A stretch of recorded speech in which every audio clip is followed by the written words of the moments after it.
ভারতের সংসদে বড় ধাক্কা খেল নরেন্দ্র মোদী সরকার।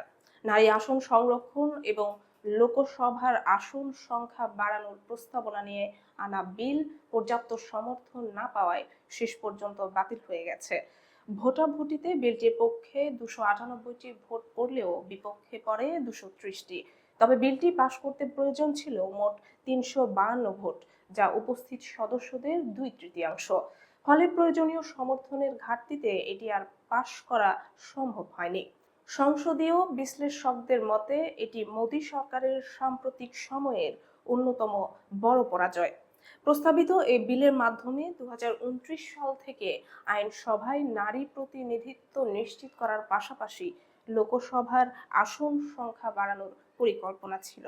কিন্তু বিলটি পাশ না হওয়ায় সংশ্লিষ্ট আরও দুটি বিল থেকেও সরে দাঁড়ানোর ঘোষণা দিয়েছে কেন্দ্রীয় সরকার। সরকারের পক্ষ থেকে বলা হয়েছে এই বিষয়গুলো পরস্পর সম্পর্কযুক্ত হওয়ায় আলাদাভাবে এগোনো সম্ভব নয়। বিলটি ব্যর্থ হওয়ায় হতাশা প্রকাশ করে সংসদীয় বিষয়ক মন্ত্রী কিরেন রিজিজু বলেন, একটি গুরুত্বপূর্ণ সংস্কারের সুযোগ হাতছাড়া হয়েছে। এদিকে বিতর্কের জবাবে অমিত শাহ দাবি করেছেন, ভোটার ও সংসদ সদস্যদের মধ্যে ভারসাম্যহীনতা দূর করতে সীমানা পুনর্নির্ধারণ জরুরি। তিনি অভিযোগ করেন, অতীতে কংগ্রেস সরকার এই প্রক্রিয়া থেকে জনগণকে বঞ্চিত করেছিল। অন্যদিকে বিরোধী শিবির থেকে তীব্র প্রতিক্রিয়া জানিয়েছেন রাহুল গান্ধী। তিনি বলেন, এই বিলের সঙ্গে নারী সংরক্ষণের প্রকৃত কোনো সম্পর্ক নেই, বরং এটি দেশের নির্বাচনী মানচিত্র পুনর্গঠনের একটি রাজনৈতিক উদ্যোগ।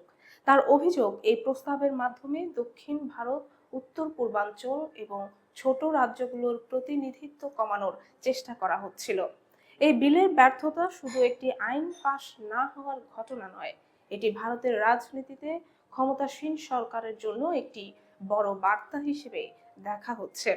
আগামী দিনে এই ইস্যু দেশটির রাজনৈতিক অঙ্গনে আরো বড় বিতর্কের জন্ম দিতে পারে বলে মনে করছেন বিশ্লেষকরা।